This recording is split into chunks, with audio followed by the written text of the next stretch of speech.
When my husband's mistress called during our 15th anniversary dinner, I answered and put her on speaker for everyone to hear.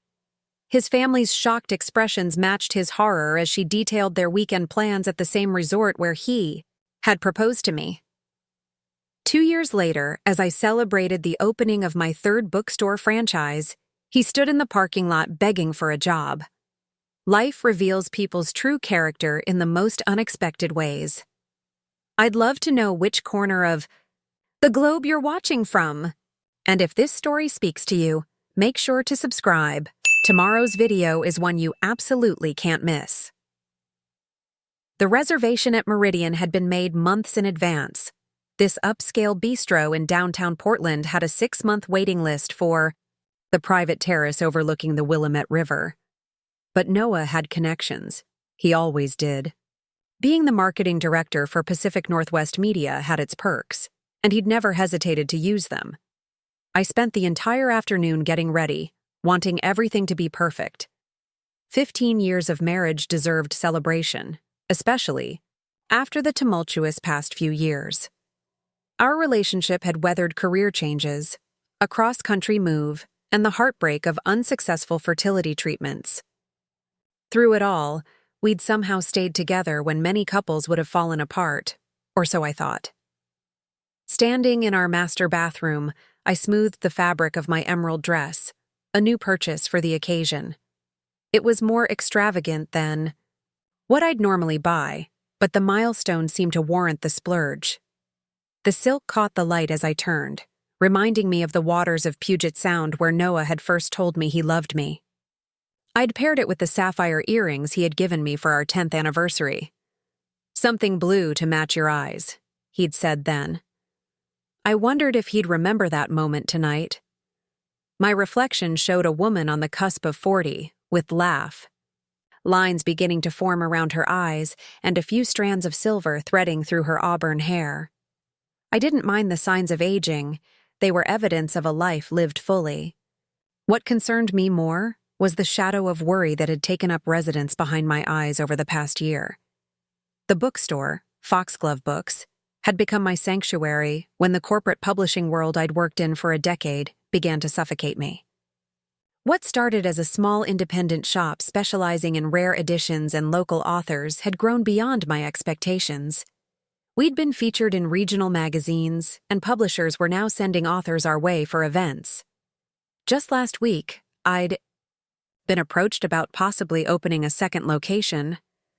Noah had seemed supportive, but there was something in his responses that felt hollow. "That's great, Audrey," he'd say, but his eyes would already be drifting back to his phone. The distance between us had been growing, inch by inch, day by day. I'd convinced myself that tonight would be different. We would reconnect. Remember why we'd chosen each other all those years ago? I applied a final touch of lipstick and headed downstairs where Noah was waiting, handsome in his charcoal suit, scrolling through his phone as usual. "Ready?" I asked, pausing at the bottom of the stairs. He looked up, and for a moment, I caught a glimpse of the man I'd fallen in love with. The one who used to look at me like I was the answer to a question he'd been asking his whole life. "You look beautiful," he said, slipping his phone into his pocket. "That color suits you." "It's supposed to symbolize growth and renewal," I replied, smoothing my hands over the silk. Seemed appropriate for 15 years. His smile didn't quite reach his eyes. 15 years? Hard to believe, isn't it? In the car, we fell into comfortable conversation about neutral topics. The unseasonably warm October weather, a funny story about my assistant at the bookstore, speculation about whether the Blazers would have a good season. It was pleasant, but safe, lacking the depth I craved. Still, it was better than the strained silences that had become all too common. Meridian was everything I'd hoped it would be. The hostess led us through the main dining room, where crystal chandeliers cast a warm glow over white tablecloths, and out onto the private terrace. Our table overlooked the river, the city lights, reflecting on the water's surface like earthbound stars. A bottle of champagne was already chilling in an ice bucket, Noah's arrangement. Mr. and Mrs. Harrington, congratulations on 15 years, the hostess said, handing us leather-bound menus. Chef Isabel has prepared a special tasting menu in your honor, if you're interested. That sounds perfect, Noah replied before I could speak. Always taking charge, always in control. As we settled in, I couldn't help but notice how he kept checking his watch, then his phone. The familiar irritation rose in me, but I pushed it down. Not tonight. Tonight was about celebration, about remembering what we'd built together. Remember our wedding day? I asked, trying to draw him into nostalgia. How it rained unexpectedly during the outdoor ceremony, and everyone had to rush under that old oak tree? Noah smiled, a genuine one this time. Your father was so upset that his perfectly planned event was being ruined. And then your mother pointed out that rain on a wedding day was good luck. We could use some of that luck for Foxglove, I said, taking a sip of champagne. I haven't told you yet, but Richardson Street Properties called again. They're willing to lower the lease price for the space in the Pearl District. Noah's expression shifted slightly. For the second location? Audrey, don't you think you're moving too quickly?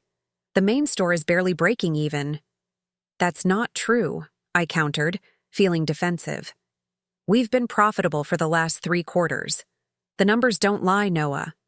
Numbers can be interpreted in different ways, he said, his marketing director voice emerging. I'm just saying, maybe consolidate what you have before expanding. It's a tough market. The waiter arrived with our first course, momentarily diffusing the tension. Delicate plates of ahi tuna crudo with citrus and microgreens were set before us, the presentation as artistic as it was appetizing. This looks amazing, I said, grateful for the interruption. As we ate, Noah seemed to relax, becoming more present. He asked about the author event I'd hosted the previous week, and I told him about the surprising turnout and the stack of signed books we'd sold. For a brief time, it felt like the old days, the easy conversation, the shared interests, the gentle teasing. I've been thinking, Noah said as our second course arrived. Maybe we should plan a getaway for Christmas. Just us. We could go back to Cannon Beach, stay at that inn we loved. My heart lifted. This was the gesture I'd been waiting for, an acknowledgement that we needed time together, that our relationship deserved attention and care. I'd love that, I replied, reaching across the table to take his hand. It's been too long since we've had time just for us. Noah squeezed my hand, but his response was interrupted by the buzz of his phone. He glanced down at it, then back at me with an apologetic smile. Sorry, I should check this. Could be the Westlake account. The Westlake account. Always some account, some client, some emergency that couldn't wait. I withdrew my hand and took another sip of champagne, trying to swallow my disappointment along with the alcohol. Noah's expression changed as he read whatever message had come through. His jaw tightened, and he quickly typed a response before putting the phone away. Everything okay? I asked, though I wasn't sure I wanted the answer. Fine. Just a misunderstanding about the campaign timeline. He picked up his fork again, but his earlier ease had evaporated. Our main courses arrived, perfectly cooked lamb for Noah and seared scallops for me.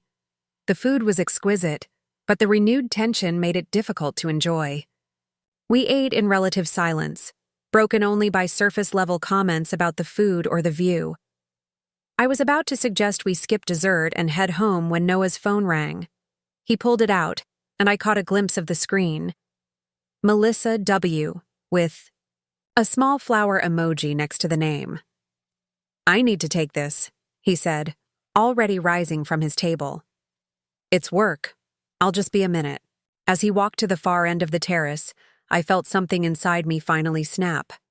15 years, and he couldn't give me one evening of undivided attention.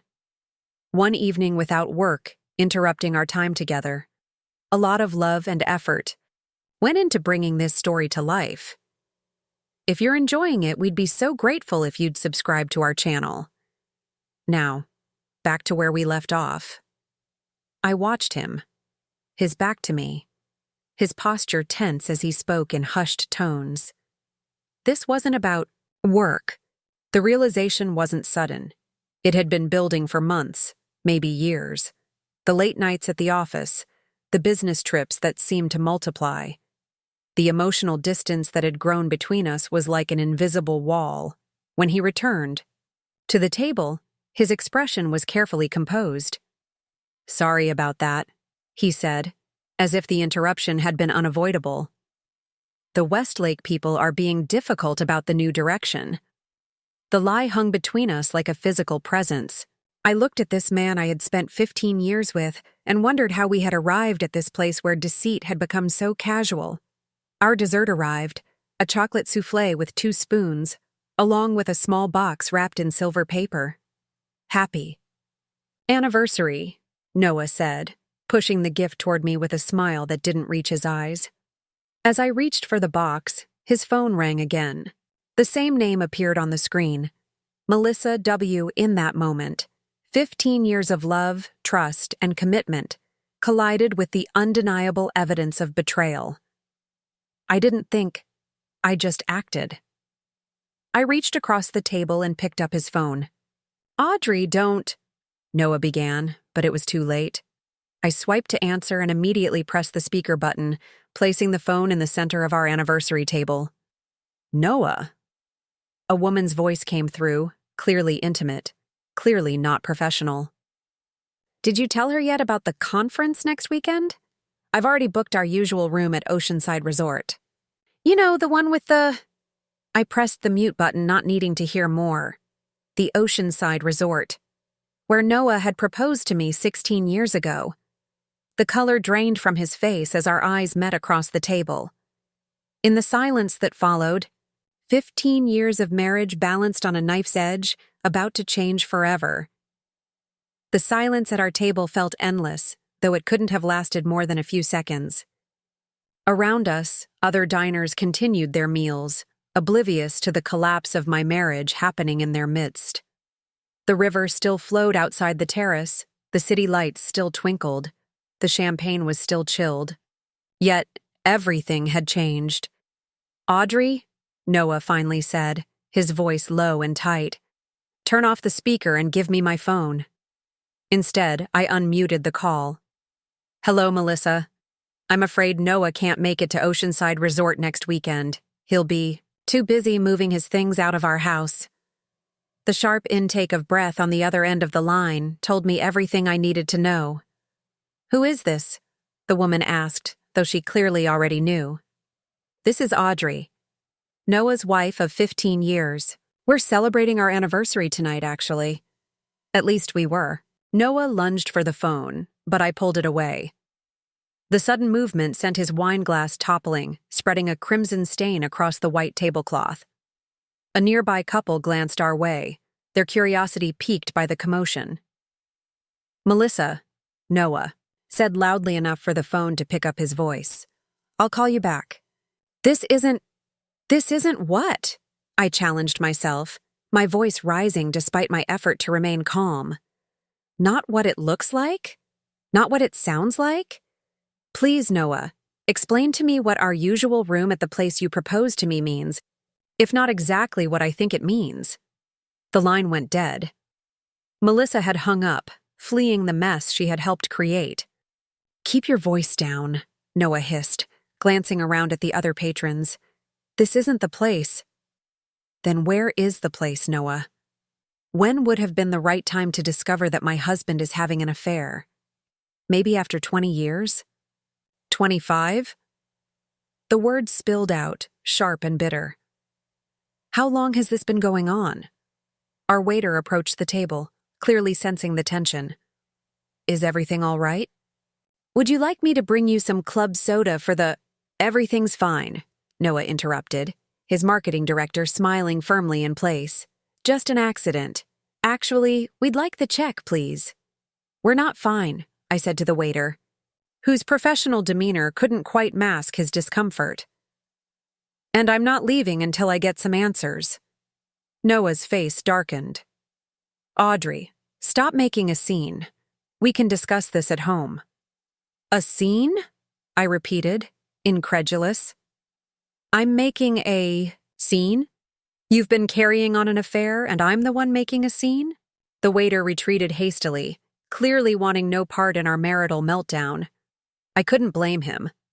I looked down at my hands, surprised to find them steady despite the earthquake happening inside me. The sapphire earrings suddenly felt heavy, a weight pulling me down into a past that no longer existed. I removed them and placed them on the table next to the untouched chocolate soufflé. How long? I asked again, softly this time. Noah ran a hand through his perfectly styled hair, messing it up in a way that made him look suddenly older, more vulnerable. For a fleeting moment, I felt a pang of something. Not forgiveness, not yet, but a reminder that this man had once been my entire world. 8 months, he finally admitted, not meeting my eyes. It's not serious, Audrey. It's just what? Just sex? Just a distraction? Just a complete betrayal of everything we've built. Together? My voice cracked on the last word. And Oceanside, Noah? You took her to our special place? He winced. That was her idea. She saw pictures in our house, asked about it. The casual cruelty of it staggered me. This woman had been in our home, looked at our photographs, and then suggested they defile the memory of one of the most significant moments of our relationship, and Noah had agreed. Who is she? I asked, though part of me didn't want to know. Didn't want to be able to picture the woman who had stepped into the cracks of my marriage. She's the new account manager for Westlake, Noah said, still not looking at me. She started in February. 8 months. The timeline aligned. I thought back to February, trying to remember if I'd noticed a change in Noah then. Had he started coming home later? Had he been more protective of his phone? Had he suddenly taken more care with his appearance? I couldn't recall, and the realization that I might have missed the signs made me feel both foolish and furious. Why? The question was simple but loaded with 15 years of history. Noah finally met my gaze. I don't know, Audrey. Things between us have been different. You've been so focused on the bookstore, and don't you dare blame this on my business. I cut in, ice in my voice. Don't you dare make this my fault. I'm not, he began, then stopped himself. You're right. It's not your fault. I made a mistake. A series of mistakes. But we can work through this. Couples do it all the time. Work through this, I repeated, the words feeling foreign in my mouth. You want to work through this? Of course I do, he said, reaching for my hand across the table. I pulled away before he could touch me. 15 years, Audrey. That means something. We can't throw it away over one mistake. One mistake, I echoed. Is that what you call an 8-month affair that you were clearly planning to continue? A mistake implies a momentary lapse in judgment, Noah. This was a choice you made every day for 8 months. The waiter returned with the check, placing it discreetly on the edge of the table before retreating again. Noah reached for it automatically, always the one to handle financial transactions, always the one in control. Let me pay for this, at least, he said, already pulling out his wallet. Fine, I replied, suddenly exhausted. You pay for dinner. I'll call a Lyft. Don't be ridiculous. I'll drive you home. Home, I repeated, the word hollow now. The place we'd built together, the sanctuary that had been infiltrated by his affair. I can't go home with you, Noah. Not tonight. Where will you go? He seemed genuinely concerned, and the fact that he could still feel concern for me while betraying me so completely was almost more than I could comprehend. I'll figure it out, I said, gathering my purse and standing. I always do. As I turned to leave, my gaze fell on the small silver box still sitting on the table. Noah's anniversary gift, unopened and now unwanted. I left it there, alongside the sapphire earrings and the remnants of our celebration. The night air was cool against my skin as I stepped outside the restaurant. The doorman asked if I needed my car brought around, and I explained I was waiting for a ride. He nodded sympathetically, as if he'd seen this scene play out before. A woman leaving alone, composed on the outside while falling apart within. I walked a few steps away from the entrance, needing space, needing to breathe. My phone buzzed. In my purse, the Lyft driver was 5 minutes away. I leaned against the stone exterior of the building, tilting my head back to look at the sky. No stars were visible through Portland's light pollution, just a vast, empty darkness. Noah emerged from the restaurant, scanning the sidewalk until he spotted me. He approached cautiously, like I was a wild animal that might flee if startled. "Audrey, please, come home so we can talk about this properly." "There's nothing to talk about," I said, surprised by the steadiness of my voice. "You've been having an affair. You've been lying to me. You've been making me doubt my own perceptions for months. I never meant to hurt you." The platitude hung in the air between us, pathetic in its inadequacy. A sleek black car pulled up to the curb, the Lyft logo displayed in the window. My escape had arrived. "Where are you going?" Noah asked as I moved toward the car. "To Maggie's," I replied, naming my oldest friend in Portland, the one who had warned me years ago that Noah seemed too smooth, too practiced. I hadn't listened then. For how long? "I don't know."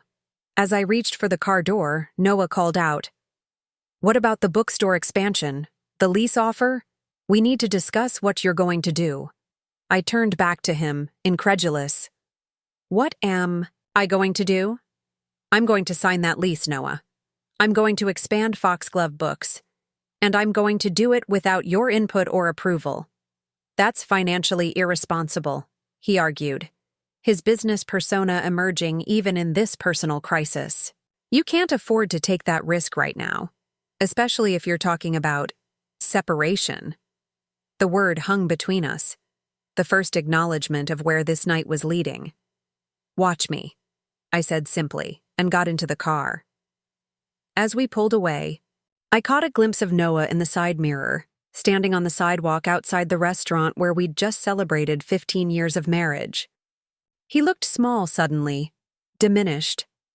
The man who had always seemed larger than life, who had filled rooms with his charisma and confidence, was reduced to a solitary figure on a darkened street. A strange calm settled over me as the city lights blurred through the car window. 15 years of my life, gone in a single phone call. Yet beneath the pain and betrayal, I felt something unexpected stirring, a sense of possibility, of doors opening rather than closing. I directed the driver to Maggie's address in the Southeast District, then sent her a text. "Marriage emergency, need a place to stay, arriving at 15. Her response was immediate. "Doors open, wine's ready." In the darkness of the car, I felt the first tear slip down my cheek, followed by another and another, until I was crying silently, mourning not just the end of my marriage, but the death of the future I had planned. The trips we would never take, the grandchildren we would never share, the retirement we would never enjoy together. Yet as the car turned onto Maggie's tree-lined street, I took a deep breath and wiped away the tears. This ending was also a beginning. I just didn't know what. Maggie's loft apartment was exactly what I needed that night. Warm, inviting, and far from the life I had just left behind.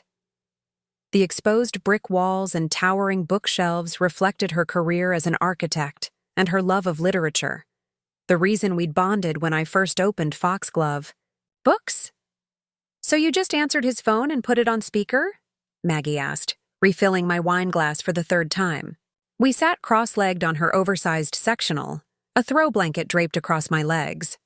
I'd already changed out of my emerald dress into borrowed pajamas that smelled of lavender detergent. "I don't know what came over me," I admitted. 15. Years of being reasonable, practical, Audrey, and then suddenly you were done being reasonable about unreasonable things, Maggie finished for me. About time, if you ask me. I gave her a weak smile. You never liked Noah, did you? Maggie considered this, tucking a strand of her silver-streaked black hair behind her ear.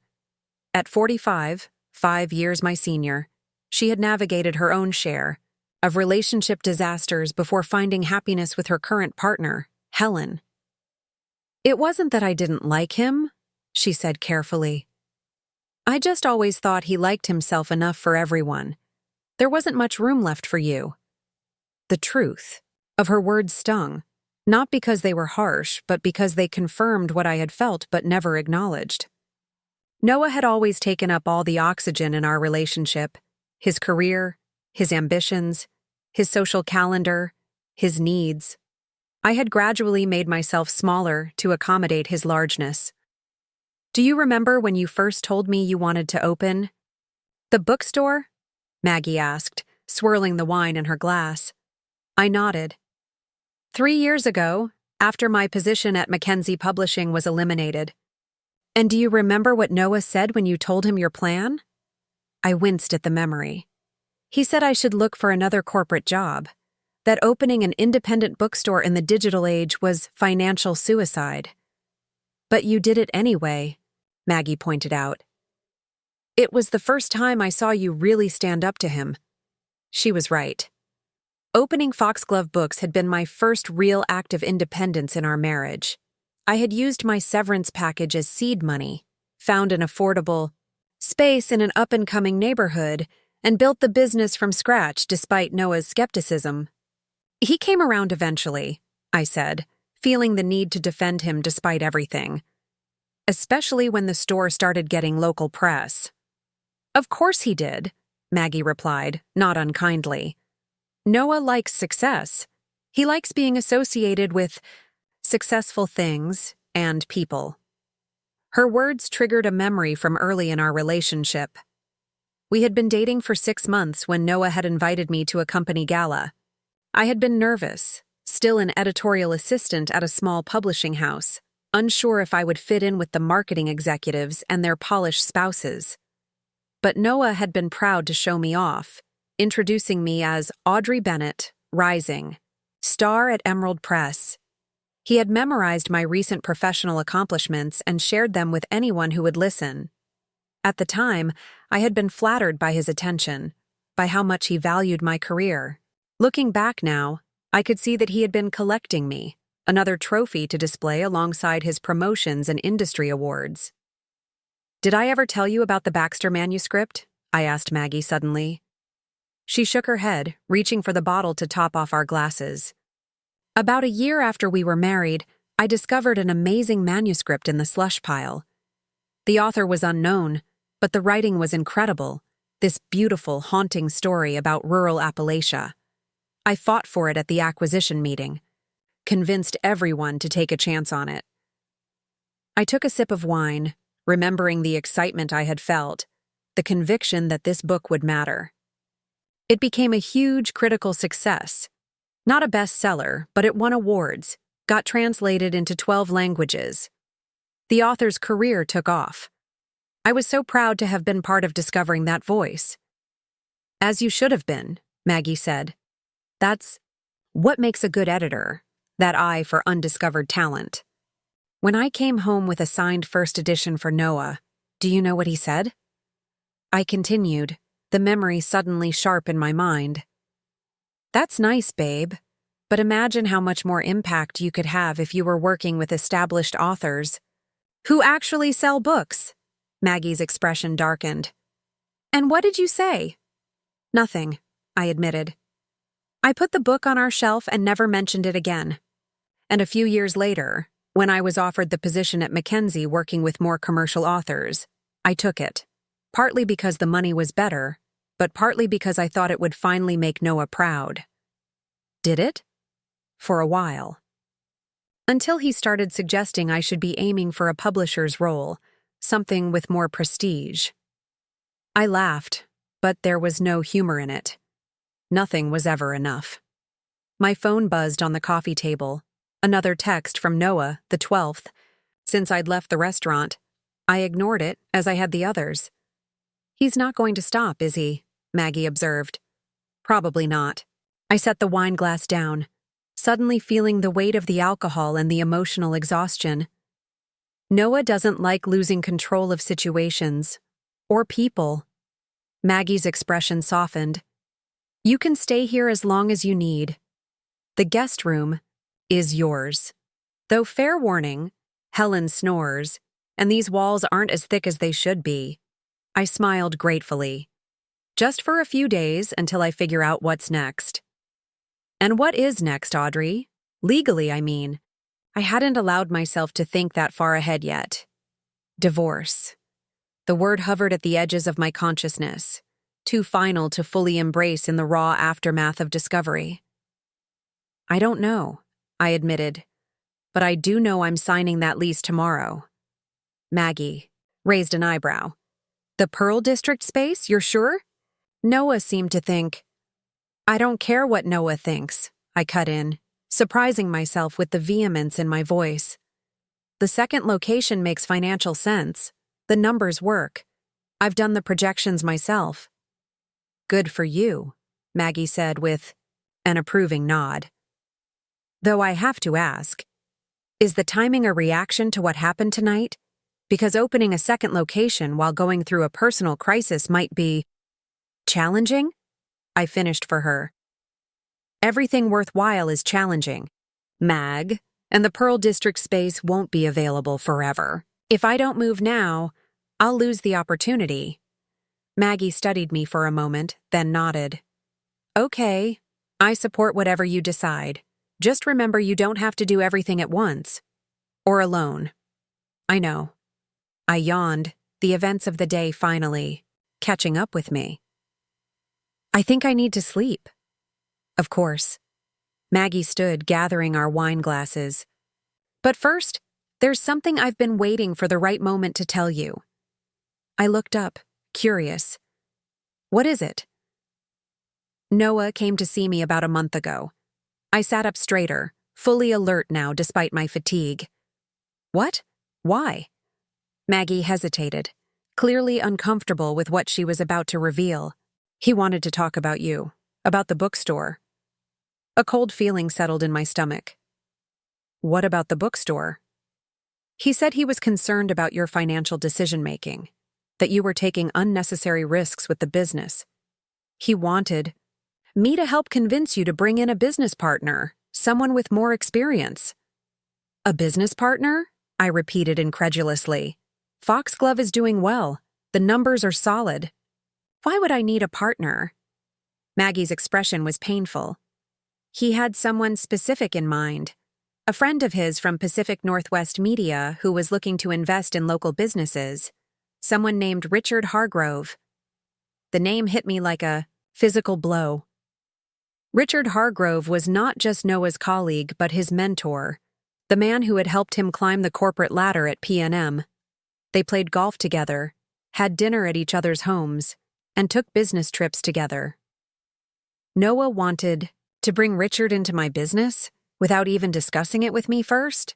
He said he'd tried to talk to you about it, but you were emotional about the bookstore and wouldn't listen to reason. Maggie's use of air quotes made it clear what she thought of Noah's characterization.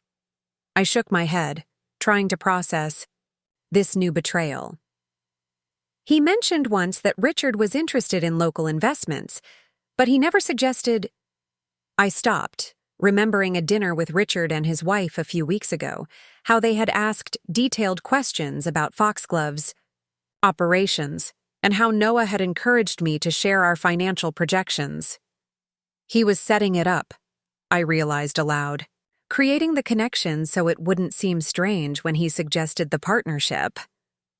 That was my read on the situation, Maggie agreed. I told him he needed to talk to you directly, that I wasn't going to get involved. He seemed surprised that I wouldn't help. Another memory surfaced. Noah's increasing interest in the bookstore's finances over the past month, his questions about the expansion plans, his suggestion that I show him the updated business plan, just so he could offer feedback. He was gathering information, I said, the realization dawning. Preparing to make the case that I needed help. Maggie nodded grimly. I considered telling you, but I thought it might be a misunderstanding. That Noah was genuinely concerned about your business and just going about it the wrong way. No, I said with certainty. This was calculated. Richard is brilliant at acquisitions. He identifies promising small businesses, invests enough to gain significant influence, then gradually takes control. I've seen him do it multiple times in the media. And Noah wanted him to do it to you, Maggie concluded. The weight of this revelation settled over me. It wasn't just my marriage that Noah had betrayed.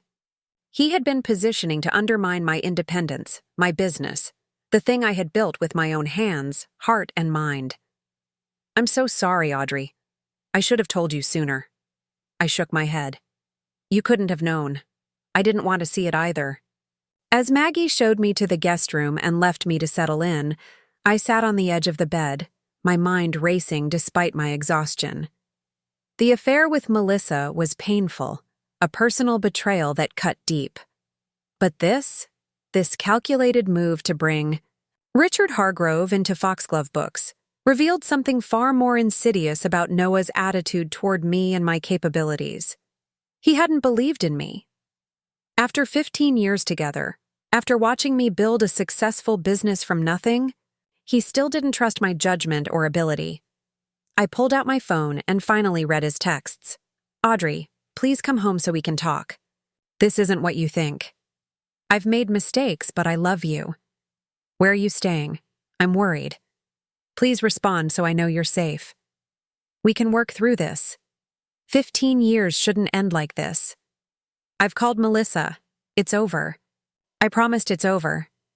Please come home. I miss you. I know you're upset, but we need to discuss the lease situation before you make any rash decisions. At least tell me where you're staying. I'm sleeping in the guest room. The house feels empty without you. The last text had been sent just 10 minutes ago. I've always supported your dreams, Audrey. Don't let one mistake erase that truth. One mistake. Not just the affair, but the systematic undermining of my business, my judgment, my independence. Turned off my phone, set it on the nightstand, and lay back on the unfamiliar bed. Tomorrow would bring difficult decisions and conversations. But one thing was suddenly crystalline clear. Whatever happened next, I would be making those decisions on my own terms. Not Noah's. Not anyone's. As I drifted toward sleep, I thought about the emerald dress still hanging in the bathroom at Maggie's. The color of growth and renewal, I had told Noah. It seemed fitting now, though not in the way I had intended when I bought it for our anniversary celebration. Sometimes, I realized, renewal comes not from preserving what is, but from allowing certain things to end so something new can begin. Morning arrived with unwelcome clarity. The guest room in Maggie's apartment faced east, and sunlight streamed through the curtains I'd forgotten to close the night before. For a blissful moment, I existed in the liminal space between sleep and wakefulness, free from memory or pain. Then, reality crashed back. The anniversary dinner, Melissa's call, Noah's betrayal, both personal and professional. I reached for my phone, powered it on, and winced at the notifications that immediately appeared. 17 missed calls from Noah, 23 text messages, 2 voicemails. I ignored them all and checked the time. 7:15 a.m. The lease paperwork for the Pearl District space was waiting in my email inbox, sent by Tanya Richardson 3 days ago with a deadline of today, for a decision. Other interested parties are circling, she'd written. If you want this space, we need to move quickly. I swung my legs over the side of the bed, my decision crystallizing with each passing moment. I would sign that lease. I would expand Foxglove Books, and I would do it without Noah's input, approval, or interference. The smell of coffee drew me to the kitchen, where I found Maggie already dressed for work, her laptop open on the counter. You're up early, she observed, sliding a mug in my direction. "How'd you sleep?" "Surprisingly well," I admitted, accepting the coffee gratefully. "And I've made a decision." Maggie raised an eyebrow. "About the lease or the husband?" "Both, I think. But the lease comes first." I nodded toward her laptop. "Can I borrow that for a few minutes? I need to sign some documents." She pushed it toward me without hesitation. "All yours. I'm going to grab a shower." Alone in the kitchen, I opened my email, found Tanya's message, and downloaded the lease agreement. 15 pages of legal language. That would commit me to a 5-year obligation, a significant increase in overhead costs, and a bold expansion of the business I'd built from nothing. Noah's voice echoed in my mind. Financially irresponsible. Unnecessary risk. You need more experienced guidance. I pushed his doubt aside and began reviewing the terms, making notes on points I wanted to clarify or negotiate. The base rent was higher than I'd initially discussed with Tanya, but the tenant improvement allowance was generous enough to offset most of the build-out costs. The location, foot traffic, and proximity to several upscale hotels made it worth the premium. I was halfway through my rear view when my phone rang. Not Noah this time, but Ellie, my assistant manager at Foxglove. "Morning, Ellie," I answered, trying to keep my voice neutral. "Everything okay at the store?" Yes? No? I don't know," she replied, sounding flustered. "Noah is here." My stomach dropped. "At the bookstore? Now?" "He's been here since we opened at 7. Says he needs to speak with you urgently. When I told him you weren't here, he said he'd wait." She lowered her voice to a whisper. "He seems really agitated, Audrey. Should I call security?" Noah, showing up at my workplace, creating a scene. It was so unlike his usually polished, controlled persona that I momentarily struggled to reconcile the image. No security necessary, I decided. "Tell him I'll be there in an hour." "Are you?" "Sure." He's kind of pacing around, checking his watch every 2 minutes. "It's making customers uncomfortable." "I'm sure." "And Ellie? Don't tell him anything about the Pearl District space if he asks. Just say all business decisions go through me." After hanging up, I stood for a moment, hands pressed flat against the cool countertop, steadying myself. I hadn't planned to face Noah so soon. I'd imagined at least a day or two of distance, time to process my emotions and prepare for the inevitable confrontation. But perhaps it was better this way, like ripping off a bandage in one swift motion rather than prolonging the pain. Maggie emerged from the bathroom, wrapped in a terry cloth robe, her wet hair slicked back. "Everything okay? You look like you've seen a ghost." "Noah's at the bookstore," I explained. Making a scene, apparently. "Of course he is," she scoffed. "Heaven forbid you have space to think without his input." She tilted her head, studying me. "What are you going to do?" "I'm going to shower, borrow some of your clothes, and go talk to my husband," I replied, my voice steadier than I felt. "At my bookstore. On my terms." 45 minutes later, dressed in borrowed jeans and a sweater that was slightly too large, I stood outside Foxglove Books, gathering my courage. Through the window, I could see Noah sitting in one of the reading chairs near the front of the store, the same spot where we'd hosted launch parties and author readings. He was still wearing yesterday's suit, though it looked considerably less crisp now, and his usually perfect hair was disheveled, as if he'd been running his hands through it repeatedly. The bell over the door announced my arrival. Noah's head snapped up, relief washing over his face when he saw me. "Audrey," he said, standing quickly. "Thank God. I've been trying to reach you all night." Ellie caught my eye from behind the register, her expression asking if I needed backup. I gave her a small nod. I was okay. She retreated to the back room, leaving us alone except for a couple of customers browsing the mystery section. "We need to talk privately," Noah said, stepping toward me. "This is my workplace, Noah," I replied, keeping my voice low but firm. "We'll talk in my office." The small room at the back of the store was barely large enough for my desk and 2 chairs, but it had a door I could close, which was all that mattered at the moment. Noah entered, his broad shoulders making the space feel even more confined than usual. "You didn't come home last night," he began, as if this were the most pressing issue. "I was worried sick. I told you I was staying with Maggie." After ignoring my calls for hours, his composure slipped, revealing the anxiety underneath. "Anything could have happened." "Don't," I said, raising a hand to stop him. "Don't pretend this is about concern for my safety. This is about your need for control." Noah flinched as if I'd slapped him. "That's not fair, isn't it?" I leaned against my desk, creating as much distance as the small office allowed. "Let's talk about Richard Hargrove." The sudden change of subject caught him off guard. He blinked, confusion momentarily replacing the hurt in his eyes. "Richard? What about him?" "Maggie told me about your visit, about your plan to bring Richard in as a business partner for Foxglove." Noah's expression shifted from confusion to something more guarded. "It wasn't a plan. It was an idea. A good one, actually. Richard has experience scaling businesses. He could help with the expansion you're so set on. An idea you discussed with Maggie before me. An idea you were setting up by having Richard question me about Foxglove's finances at dinner." I kept my voice level, though anger simmered beneath the surface. "Just like you've been questioning me about the Pearl District lease, gathering information, preparing to tell me why I can't handle it on my own."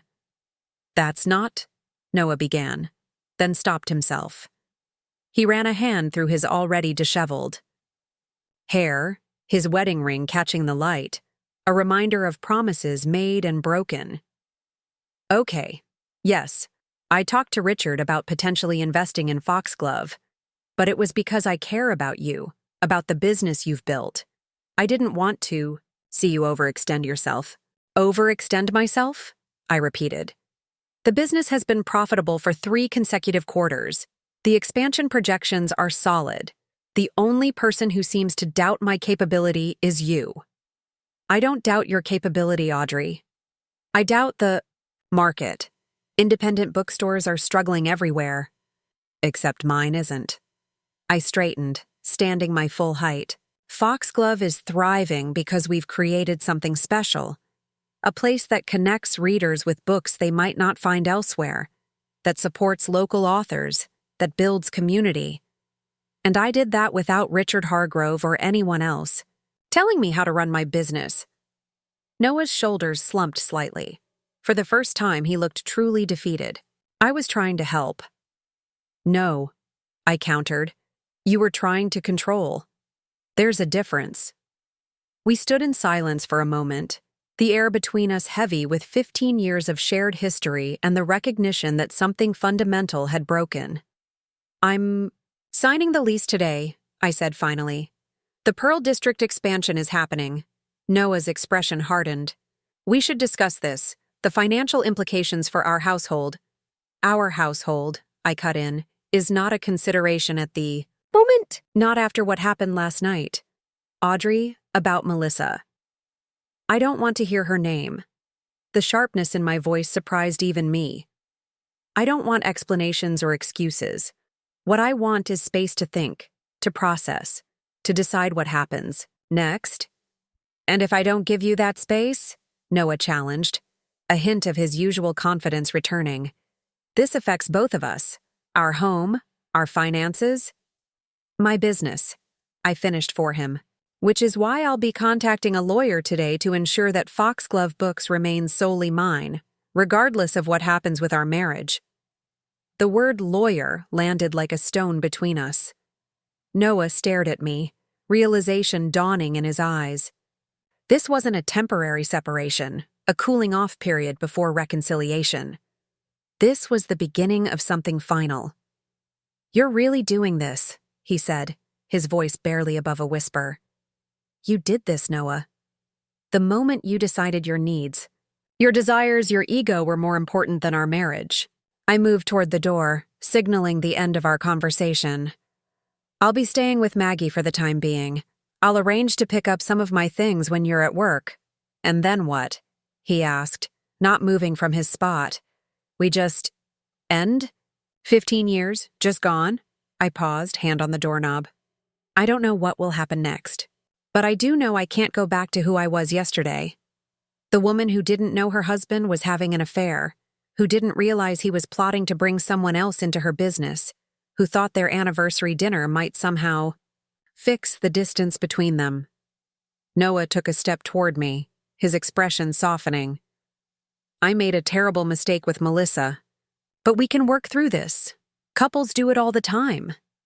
This isn't just about the affair, I replied. It's about years of you not seeing me, not trusting me, not believing in me.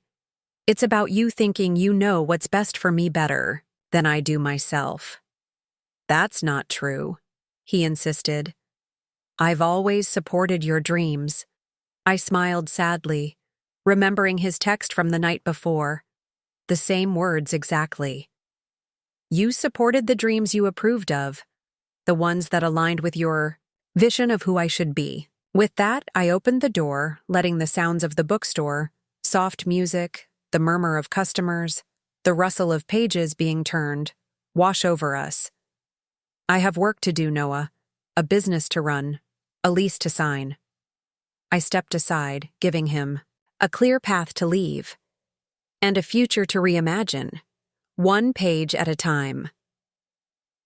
3 weeks after the disastrous anniversary dinner, I stood in the empty space that would become Foxglove Books' second location.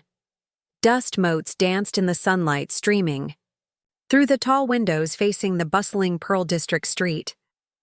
The concrete floors, exposed brick, and timber beams gave the space an industrial charm that contrasted beautifully with the warmth of the books that would soon fill the custom shelves.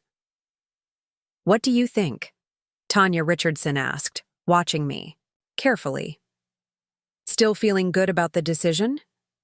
Better than good, I replied, running my hand along one of the support columns. It feels right. And it did.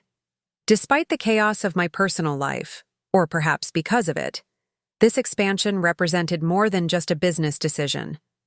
It was a declaration of independence, a statement of faith in my own abilities, a bridge to a future. I was now designing entirely on my own terms. The past 3 weeks had been a crash course in dismantling a 15-year marriage.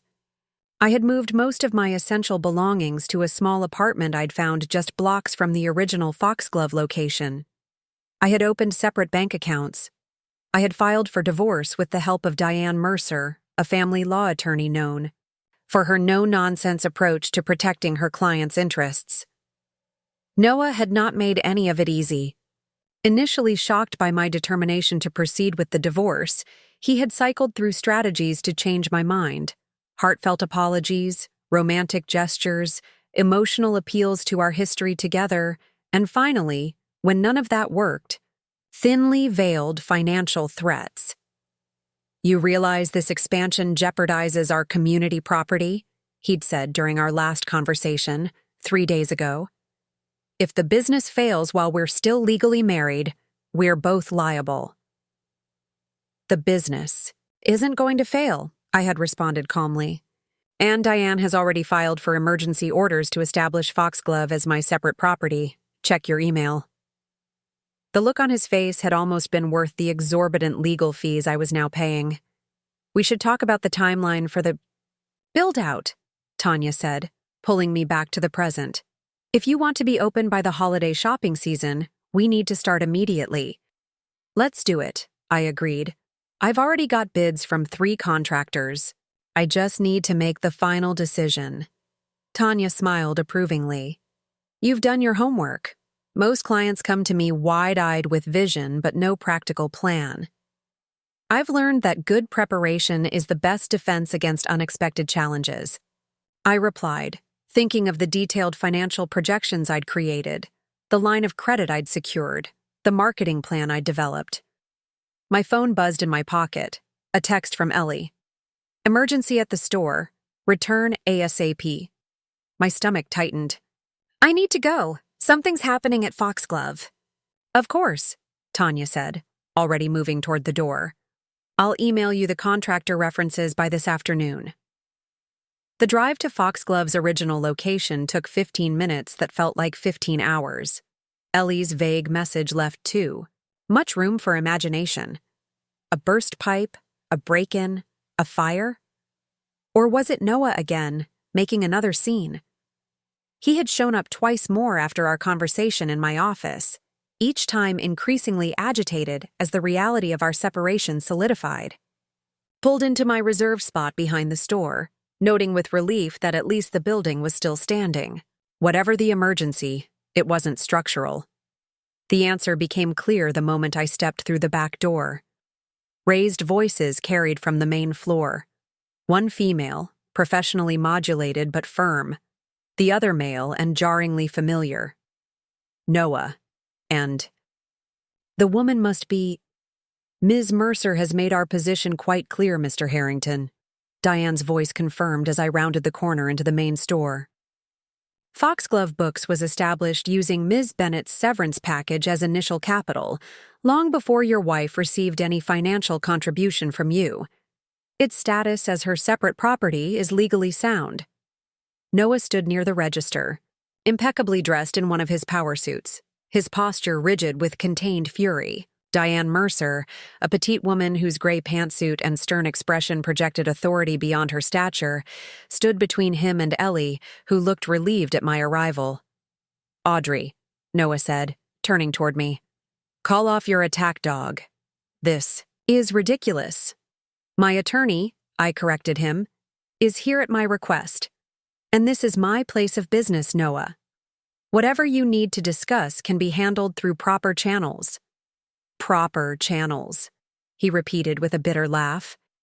Is that what we've come to after 15 years? I can't even speak to my wife directly. Ex-wife, Diane interjected smoothly. Pending, of course. I moved to stand beside her, drawing strength from her calm professionalism. Why are you here, Noah? I came to give you this. He thrust a manila envelope in my direction. Since you're so determined to destroy everything we've built, you should at least understand what you're giving up. I took the envelope cautiously, but didn't open it. And what is this exactly? Financial projections, he replied, for both Foxglove locations, created by someone who actually knows what they're doing. The dismissiveness in his tone made my blood boil, but I kept my expression neutral. Let me guess. Richard Hargrove? Richard has 30 years of experience in business valuation and expansion strategies. His analysis shows that the Pearl District location will operate at a loss for at least 3 years, possibly longer. You can't sustain that, Audrey. Not without additional investment. Investment that Richard is conveniently willing to provide? I asked, already knowing the answer. Noah had the grace to look slightly abashed. He believes in the concept, but he's a businessman, not a charity. He'd want equity in return for his capital. I don't need Richard's capital, I said firmly. The expansion is fully funded through a combination of Foxglove's retained earnings and a business line of credit that I've secured. Noah's expression shifted from confidence to surprise. You got approved for a commercial line? How much? That's no longer your concern, I replied. But rest assured, it's sufficient. Diane smiled slightly beside me, her approval evident even in her professional demeanor. We had spent hours preparing the loan application together, ensuring every detail was perfect. This is insane, Noah said, running a hand through his hair in frustration.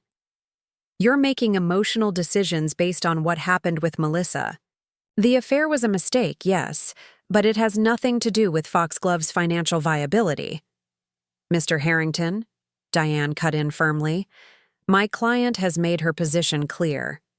Any further communication regarding Foxglove Books or the divorce proceedings should go through me. I'm trying to help. Noah's voice rose, drawing the attention of several customers browsing nearby. Audrey, you know I've always supported your dream of owning a bookstore, but this expansion, it's too much, too fast. Something in me snapped at his words, at the paternalistic tone that assumed he knew better, that positioned his concern as support rather than the control it actually was. "You've always supported my dream," I echoed, my voice quiet but intense, "as long as it remained small enough not to threaten you, as long as it didn't outgrow your ability to manage it, direct it, contain it." Noah stared at me, genuinely bewildered. "That's not true, isn't it? When I first mentioned expanding, what was your response? That I should wait? That I wasn't ready? That I needed more experience?" I took a step closer to him. "But when Richard Hargrove, a man who has never set foot in an independent bookstore except to scout it for acquisition, expressed interest, suddenly expansion seemed feasible. As long as he was involved. As long as a man you respected was at the table." The customers had stopped pretending not to listen. A small crowd had gathered, their presence making this confrontation even more uncomfortable. But I couldn't stop now. "I don't need Richard's approval or yours to know that this expansion is the right move at the right time. I've done the research, secured the funding, and created a business plan that 3 separate financial advisors have validated." I held up the envelope he'd given me. "Whatever analysis Richard has done is based on assumptions he's made without access to Foxglove's actual operational data." Noah's face flushed with anger. "You're making a mistake." "No," I said with a calmness I didn't entirely feel. "I made a mistake 15 years ago when I started believing that your confidence in your own opinions was more valid than my knowledge of my own capabilities. I'm fixing that mistake now." Diane placed a gentle hand on my arm, a reminder to stay professional, to not let emotions drive this conversation into territory that might later prove problematic. "I believe we're done here," she said to Noah. "Unless you have actual legal concerns to address?" He looked from her to me, then to the customers still watching the scene unfold. The public nature of this confrontation clearly hadn't been part of his plan. Noah had always been careful about his image, about maintaining the appearance of control and success. "This isn't over," he said finally, his voice low. "When the Pearl District location fails, and it will, don't come looking for a bailout." "Goodbye, Noah," I replied, stepping aside to clear his path to the door. He hesitated, as if there was more he wanted to say, then straightened his already perfect tie and walked out, his departure marked by the cheerful jingle of the bell above. The door, a sound that suddenly seemed inappropriately bright for the moment. The store remained quiet for several seconds after he left. Then, to my surprise, one of the regular customers, an elderly woman who came in every Wednesday for the new mystery releases, began to applaud. Others joined in, the spontaneous show of support bringing unexpected tears to my eyes. "Well," Diane said when the applause died down, "that was certainly more theatrical than our typical client meetings." I laughed despite myself, the tension of the moment breaking. "Welcome to my life these past few weeks." "You handled it beautifully," she said. "And for what it's worth, based on the financial documents you've shown me, I think your expansion plan is solid." Noah's concerns seemed driven more by a desire to maintain control than by any genuine business analysis. "Thank you," I said, grateful for her validation. "It means a lot to hear that from someone with your experience." As the customers returned to their browsing and Ellie resumed her position behind the register, Diane and I moved to the small reading nook at the back of the store for privacy. "He's escalating," Diane observed. "First showing up unannounced, now trying to intimidate you with financial advice." "It's because he's losing control," I replied, opening the envelope Noah had delivered. Inside was a detailed analysis on Richard Hargrove's letterhead, predicting doom for Foxglove's expansion in terms meant to frighten me back into Noah's sphere of influence. "Classic intimidation tactic," Diane confirmed after scanning the document. "But it also tells me something useful." "What's that?" She smiled slightly. "He's worried. Your success threatens the narrative he's created, that you need him, that your business would fail without his guidance. Every step you take toward independence challenges that story. Looking down at Richard's dire predictions, I realized she was right. Noah wasn't fighting for our marriage. He was fighting to maintain his self-image as the knowledgeable provider, the wise guide, the successful husband whose wife's cute little bookstore existed as an extension of his generosity and vision. "So what now?" I asked, setting the document aside. "Now," Diane said firmly, "we move forward with the expansion exactly as planned. The best response to intimidation is success. Success. Not to prove Noah wrong, not to spite Richard Hargrove, but because Foxglove Books, and I, deserved the opportunity to grow beyond the limitations others had tried to impose." As Diane gathered her things to leave, I looked around at the store I had built. The carefully curated sections, the comfortable reading nooks, the community bulletin board advertising local author events. Soon, there would be 2 such spaces, 2 opportunities to create the kind of literary community I had always envisioned. The path forward wouldn't be easy, but for the first time in years, it was truly mine to define. The renovation of Foxglove Books' Pearl District location was proceeding on schedule. 6 weeks after signing the lease, the space had been transformed from an empty shell to the emerging skeleton of a bookstore. Custom shelving units lined the walls. The newly finished hardwood floors gleamed under the pendant lights. And the reading nook, complete with a window seat overlooking the busy street, was taking shape exactly as I had envisioned it. I walked the space with Marcus, the contractor, reviewing the final details before the fixtures would be installed the following week. "The children's section needs one more outlet," I pointed out, consulting my notes, "for the interactive display." "Already on it," Marcus replied, making a note of his own. "Should be done by tomorrow afternoon." "Perfect. And the coffee bar?" "Plumbing's in. Equipment arrives on Monday." He gestured toward the back corner where a small cafe area was being constructed. "Your barista will have everything ready for the grand opening." The grand opening. Just 3 weeks away, scheduled to coincide with the holiday shopping season, a risky move, perhaps, launching during the busiest retail period of the year, but also potentially rewarding if we could capture the gift-buying crowd. My phone buzzed, with a text from Ellie. "Call when you can. Something weird happening with the order for the Mitchell signing." James Mitchell was a best-selling thriller author scheduled for a signing at the original Foxglove location that weekend. Our biggest event to date, and one that had been in the works for months. "I need to handle this," I told Marcus. "But everything looks great. We're still on target for the pre-opening inspection next Friday?" "Absolutely," he confirmed. "You'll be stocking shelves by next weekend." Outside, I leaned against the building to make the call, enjoying the crisp November air after the dust and noise of the construction site. "What's going on with the Mitchell event?" I asked when Ellie answered. "The books haven't arrived," she reported, concern evident in her voice. "I checked with the distributor, and they claim the order was canceled 3 days ago." Canceled? By whom? That's the weird part. They say it was canceled by you through the online ordering system. A cold feeling settled in my stomach. "That's impossible. I haven't accessed the ordering system in over a week. You've been handling all the inventory management while I focus on the new location." That's what I told them, but they insisted. "The cancellation came from your account?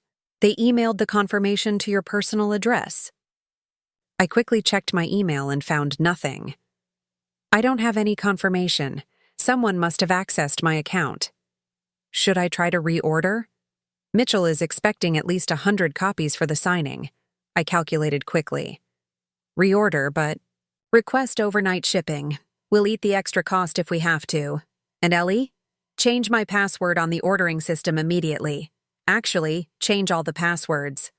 After hanging up, I stood for a moment, trying to process this new development. Someone had accessed our ordering system using my credentials and deliberately sabotaged our biggest author event. The timing couldn't be coincidental. Noah. The thought formed immediately, though I tried to push it away. Surely he wouldn't go that far. Showing up at the store uninvited, trying to intimidate me with financial projections. Those were direct confrontations, typical of his controlling personality. But sabotage?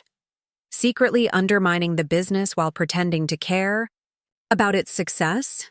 I didn't want to believe it, but the alternative, that some random person had hacked into our system just to cancel one specific order, seemed even less likely.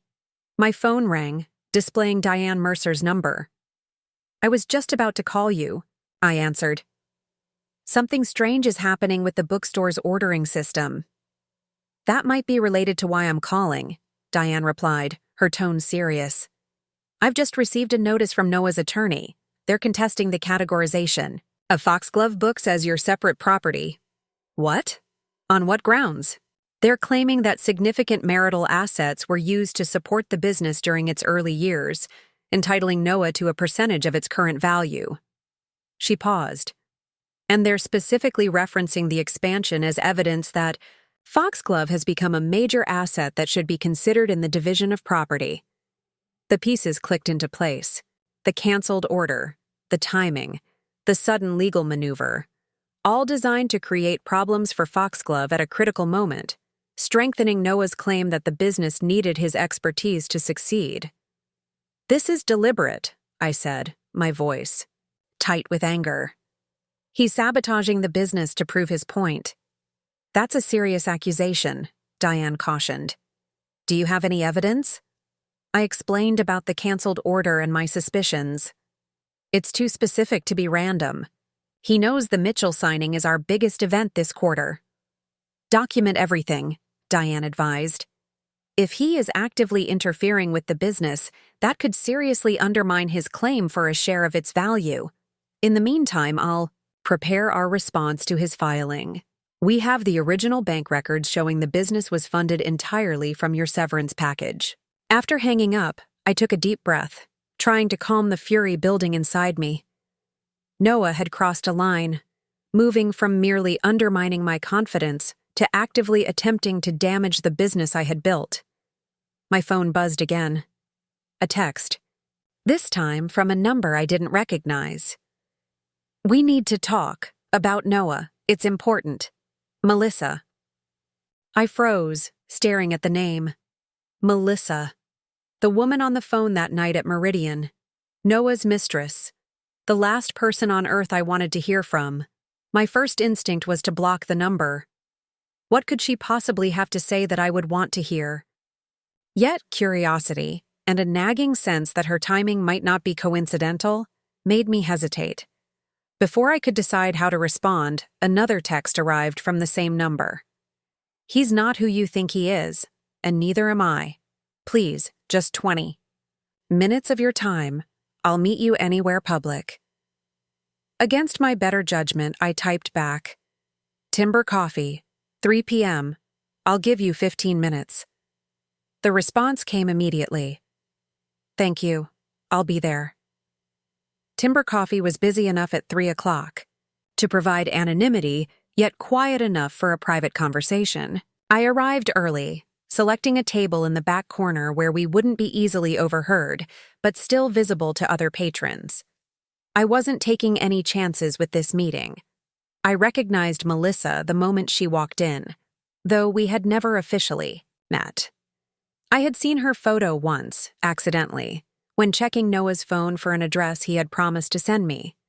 A fleeting glimpse of a blonde woman smiling at the camera, saved in his photo library. At the time, I had dismissed the uneasy feeling her image had triggered. Now, watching her scan the coffee shop, I wondered how many warning signs I had willfully ignored during my marriage. She spotted me and approached, her professional appearance at odds with the nervousness evident in her expression. In her tailored pantsuit and practical heels, she looked exactly like what she was, an account manager at a successful marketing firm. Not a homewrecker in a tight dress, not a predatory, Seductress, just a normal woman who had made choices that affected my life in ways she probably never fully considered. "Thank you for meeting me," she said, taking the seat across from me. "I wasn't sure you would." "I almost didn't," I replied honestly. 15 minutes, Melissa. That's all you get." She nodded, placing her phone on the table between us.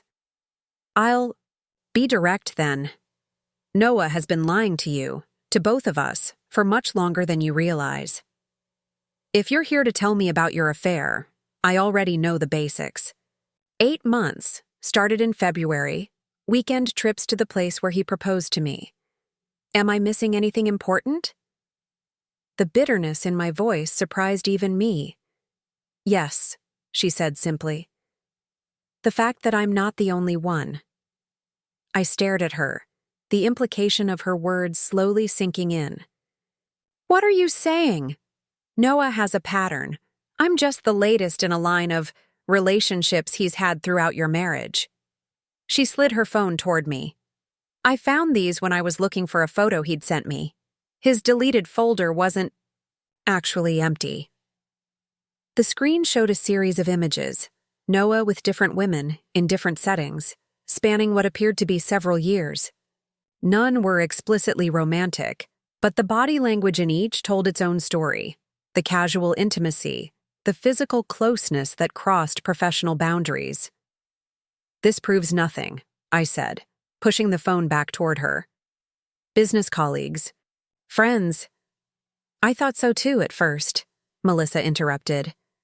"Until I found this." She swiped to a new image, a document with the Pacific Northwest Media letterhead. "It's from HR, a warning about his relationship with Sarah Davies, an intern. In the creative department, from 3 years ago." I recognized the name. Sarah had been a frequent topic of conversation at one point, Noah mentioning her talent, her potential, how he was mentoring her. Then, abruptly, she disappeared from his stories. When I had asked about her, he'd said she had taken a position at another agency. I hadn't thought twice about it. "Why are you showing me this?" I asked, my voice barely above a whisper. "Because he's doing the same thing to my career that he apparently did to Sarah's," Melissa replied, her professional composure cracking slightly. "When I ended things after that night, after hearing your voice on the phone, he promised there would be no professional repercussions. But suddenly my accounts are being reassigned, my presentations are being canceled, and Richard Hargrove is reviewing my performance despite not being my direct supervisor." Richard Hargrove. Again. The connection was becoming clearer. "Noah and Richard are close," I said slowly. "Mentor and protege." Melissa nodded. "More than that. They're partners in everything but name. Richard covers for Noah's indiscretions, and Noah helps Richard acquire businesses he's interested in." The final piece clicked into place. "Like Foxglove books. Exactly." She leaned forward. "Noah has been feeding Richard information about your bookstore for months. Financial details, expansion plans, customer demographics, everything Richard would need to accurately value the business." "For acquisition," I concluded, the realization settling like a weight in my stomach. They were planning to take control of Foxglove all along. "Not just planning," Melissa corrected. "Acting. Richard has already registered a holding company that matches the description of your business model, Second Chapter Booksellers, LLC. They're positioning to either buy you out when the expansion fails or force you to accept their investment on unfavorable terms." My mind raced, connecting dots I had previously missed. Noah's sudden interest in Foxglove's finances after years of benign neglect. His insistence that the Pearl District expansion was too risky. The convenient appearance of Richard as a potential investor just when I needed capital. "Why are you telling me this?" I asked finally. "What do you get out of it?" Melissa met my gaze directly. "Honestly? Self-preservation. Noah is vindictive when he feels betrayed. I've seen what happens to people who cross him professionally. But also..." She hesitated. What he did to both of us was wrong. I didn't know about you, about the real you, until that night on the phone. He told me your marriage was essentially over, that you were focused on your career and had little interest in him personally. The familiar lie of unfaithful spouses. Throughout history, I almost laughed at the predictability of it, and you believed him. I wanted to, she admitted. But even before that night, things weren't adding up. Comments he'd make, phone calls he'd take in private. It wasn't until I found these photos that I realized I wasn't special at all, just the latest in a pattern. I glanced at my watch.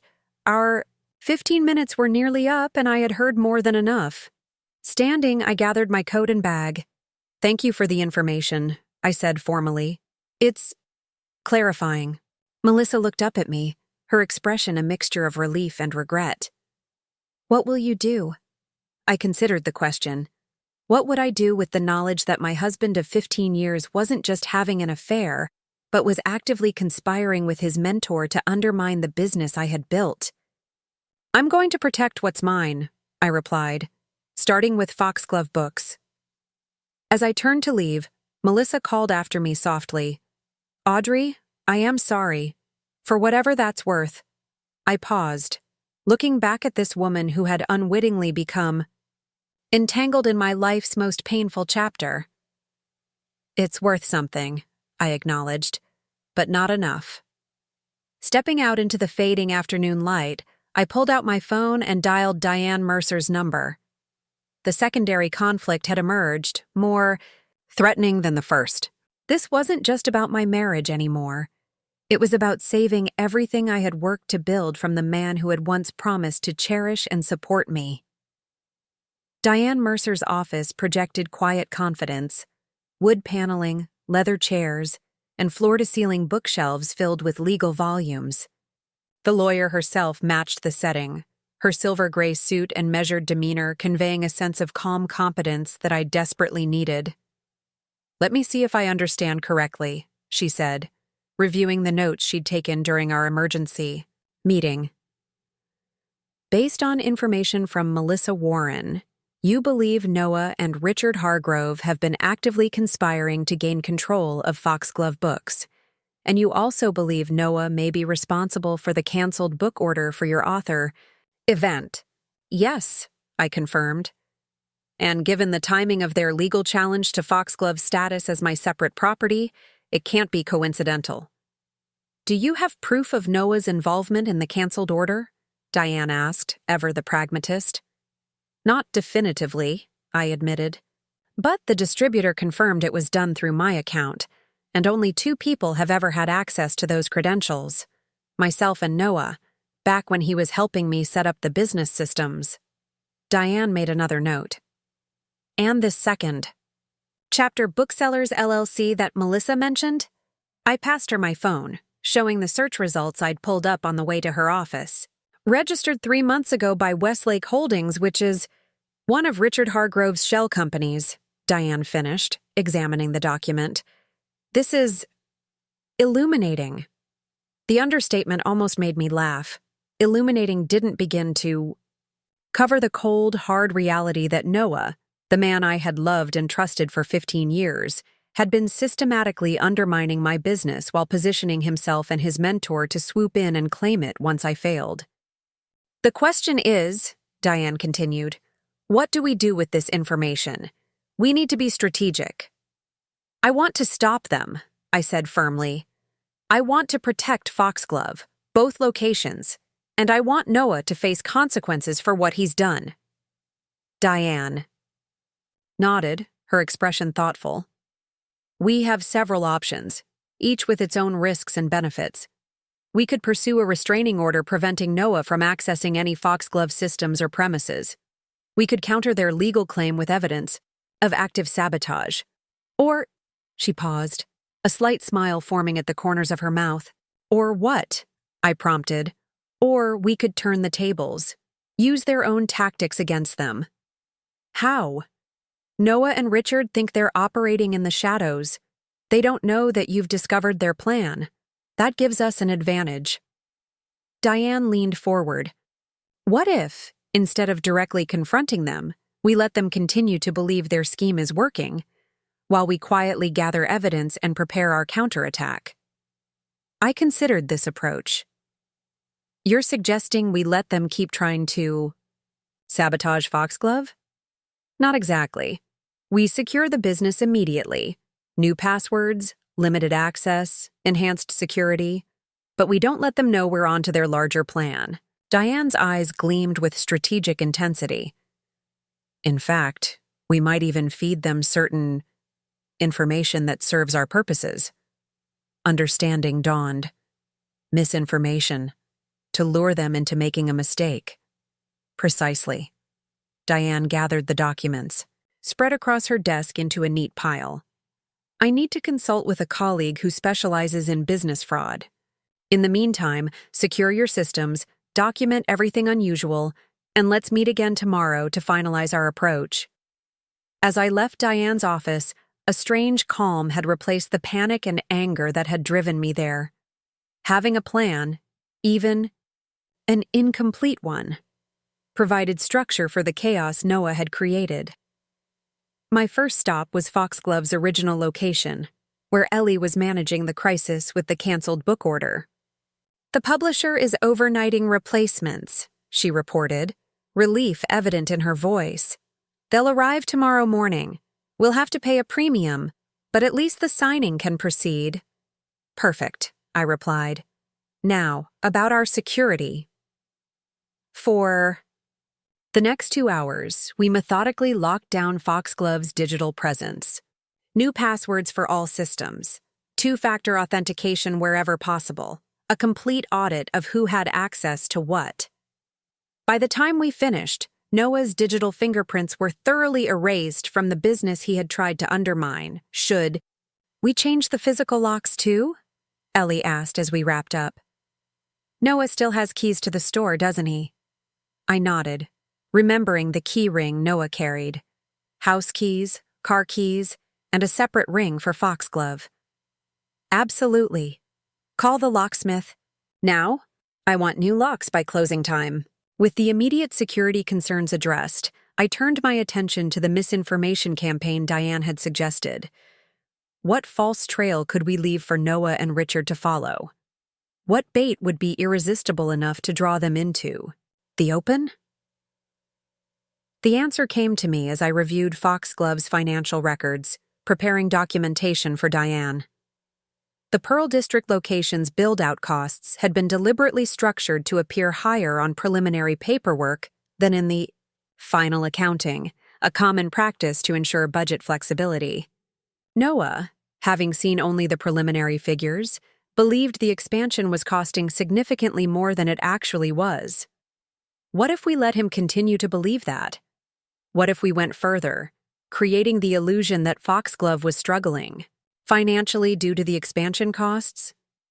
It would confirm his narrative, potentially encouraging him to accelerate whatever plan he and Richard had developed.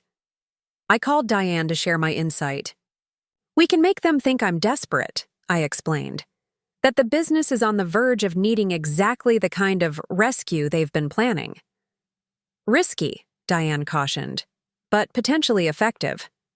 Let me consult with my colleague and we'll refine this approach. My next call was to Marcus, the contractor for the Pearl District location. Is there any way to accelerate the final phase? I'd like to move up the opening date if possible. We're already pushing pretty hard, he replied, but I might be able to add a second shift, get us there a few days earlier. Any particular reason for the rush? Let's just say I have a feeling we should get those doors open as soon as possible, I answered. And I'll need your discretion on something else. If anyone, particularly my soon-to-be ex-husband or a man named Richard Hargrove, asks about the project status or budget, I'd appreciate it if you'd indicate we're behind schedule and over budget. Marcus, who had been in business long enough to recognize the politics of divorce, agreed without pressing for details. With these pieces in motion, I turned my attention to the most difficult part of the plan, the direct confrontation with Noah that would inevitably come. If we were going to turn the tables effectively, I needed to appear vulnerable while actually being in control. I needed to understand his tactics better than he did himself. That evening, I did something I had avoided since the night of our anniversary dinner. I returned to the house Noah and I had shared for the past decade. I had collected most of my essential belongings weeks ago, but personal items remained, along with the accumulated history of our life together. The house was dark and silent as I let myself in with my key. Noah's car wasn't in the driveway, giving me the privacy I needed for this difficult task. Walking through the familiar rooms felt like visiting a museum dedicated to a life I no longer recognized. Photographs of happier times, furniture chosen. Together, books we had both read and discussed. I made my way to Noah's home office, the one room in the house that had always been exclusively his domain. The door was closed, but not locked. He had never bothered securing it, confident in my respect for his privacy, another form of control I had accepted without question. Inside, the space reflected Noah's carefully cultivated image, prestigious design awards displayed prominently, business books arranged by color for maximum visual impact, a desk positioned to make visitors feel slightly off balance while he remained in command. I had always admired the efficiency of his workspace. Now I saw it for what it was, a stage set designed to project authority and control. I didn't know exactly what I was looking for, but I trusted that I would recognize it when I found it. Opening his desk drawers, I methodically examined their contents. Most contained exactly what one would expect: office supplies, files, business cards. But the bottom right drawer was locked. Noah kept a spare key taped under his desk. Not particularly original, but effective enough for a drawer. He assumed no one else would try to access. The key turned smoothly, revealing a collection of documents and a small leather-bound notebook. The documents told a disturbing story: financial projections for Foxglove Books that differed significantly from the ones Noah had shared with me, emails printed from Richard Hargrove discussing their mutual investment opportunity, and most damning of all, a preliminary agreement for Noah to transfer his interest in Foxglove to Second Chapter booksellers in exchange for a significant payment and an executive position. The notebook contained even more. In Noah's precise handwriting were detailed notes about Foxglove's operations, vulnerabilities in our systems, and a timeline for what he called the transition plan. My hands shook as I read entries dating back nearly a year, long before I had even considered the Pearl District expansion.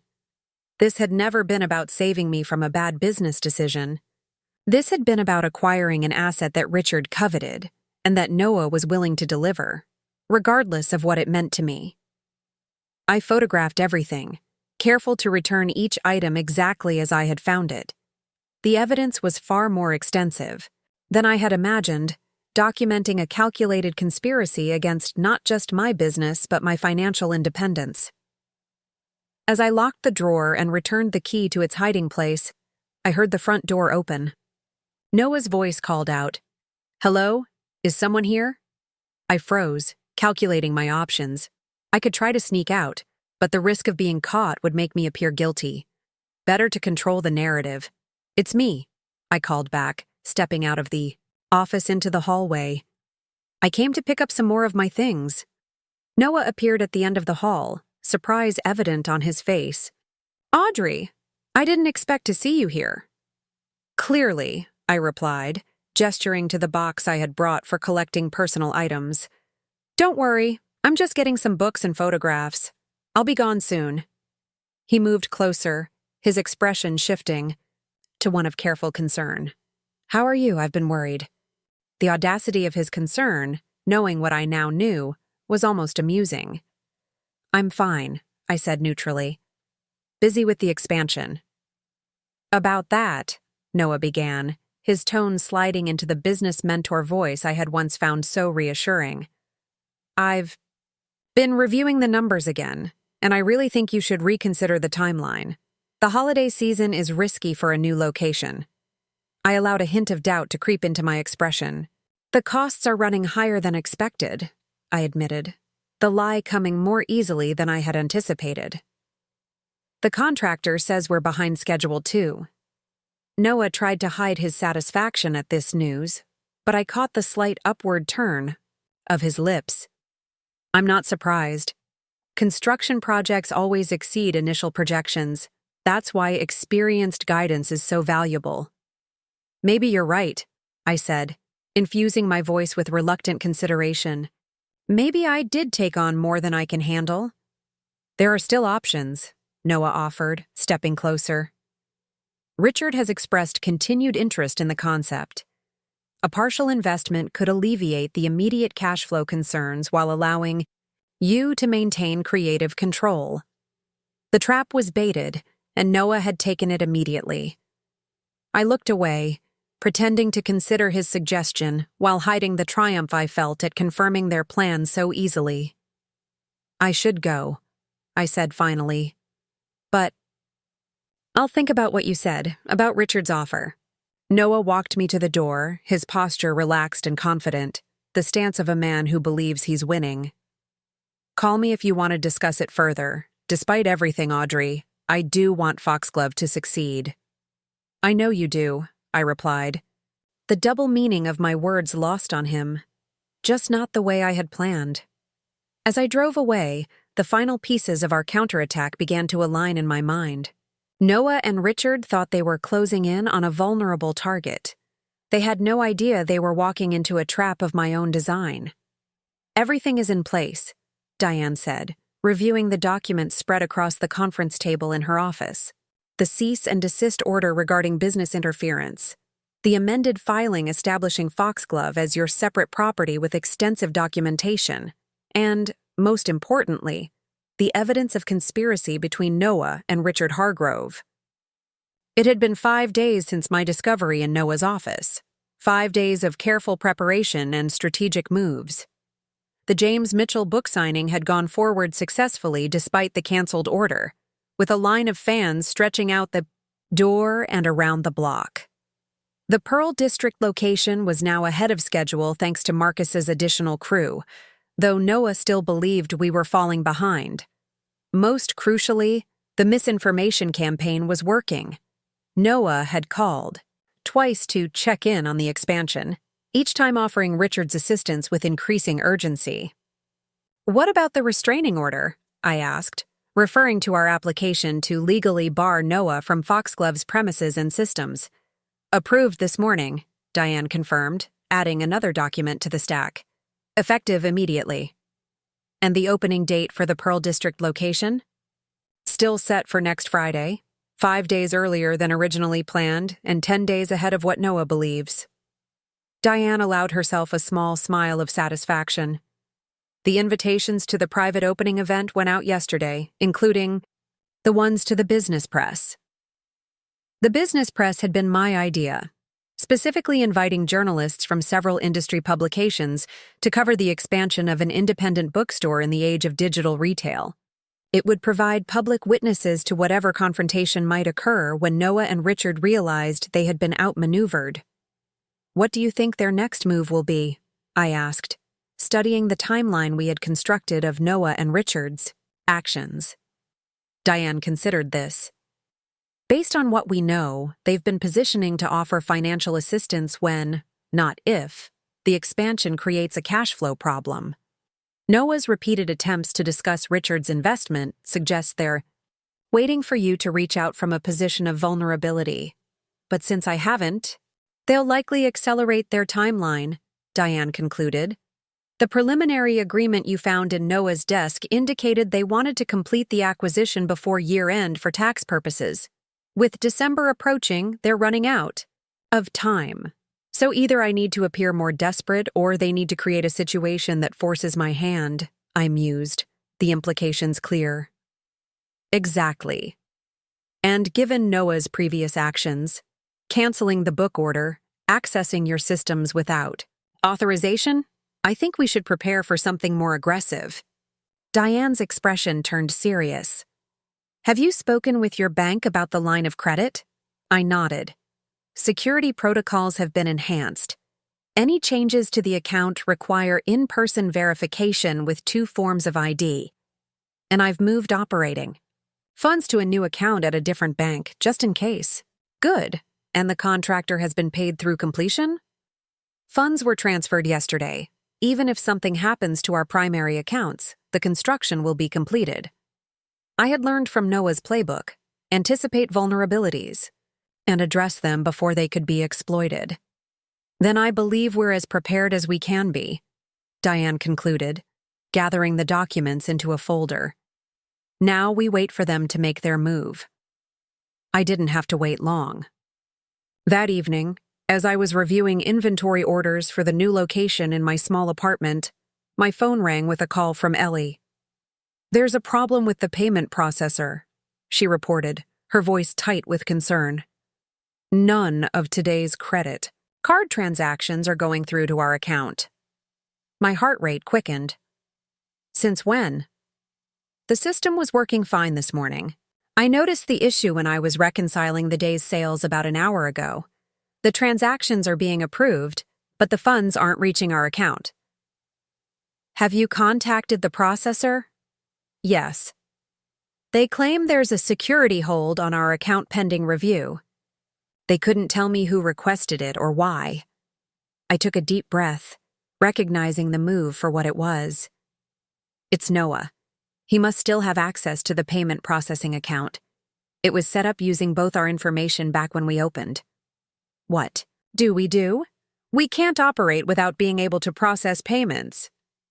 "Switch to the backup processor," I instructed, grateful for the contingency plan Diane had insisted we put in place. "The new system should be ready to activate. Call Greg from IT and have him make the switch immediately." After hanging up, I called Diane to update her on this latest development. "They're making their move," she confirmed. "Disrupting your cash flow right before the new location opens. Classic squeeze tactic. Should we confront them now? We have enough evidence." "Not yet," Diane advised. "Let's see how far they're willing to go. The more actions they take, the stronger our case becomes. Just keep documenting everything." The next morning brought another escalation. The locks at the original Foxglove location had been changed overnight, not by my locksmith, but by someone using a key to access the building after hours. The security footage showed a man in a hoodie, face carefully angled away from the cameras. "We can't prove it was Noah," I told Diane as we reviewed the footage in her office. "But the timing is too perfect to be coincidence." "Agreed, and it crosses the line from business interference to potential criminal activity." Diane picked up her phone.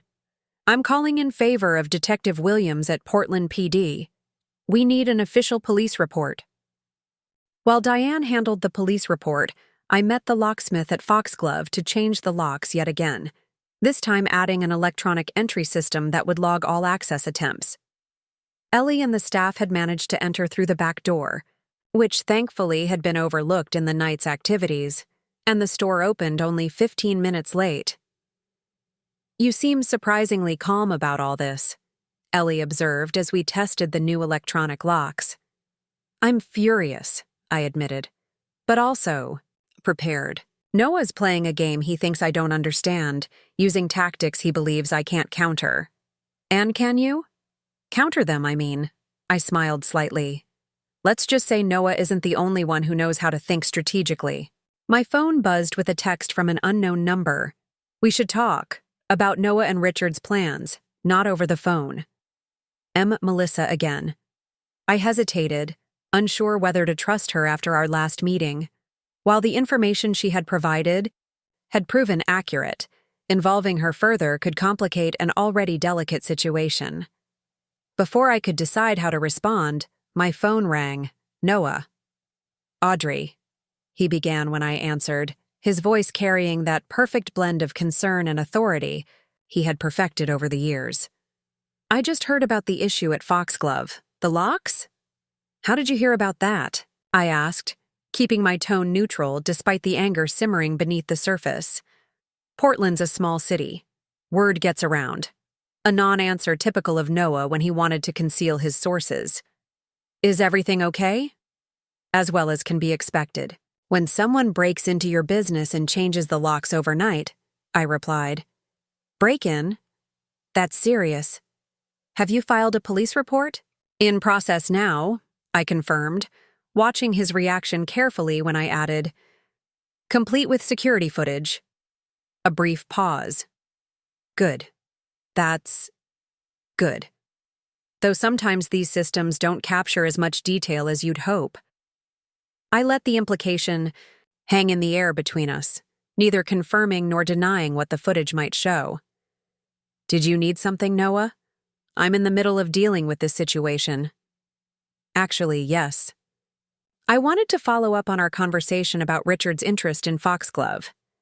Given these recent challenges, it might be a good time to reconsider his offer.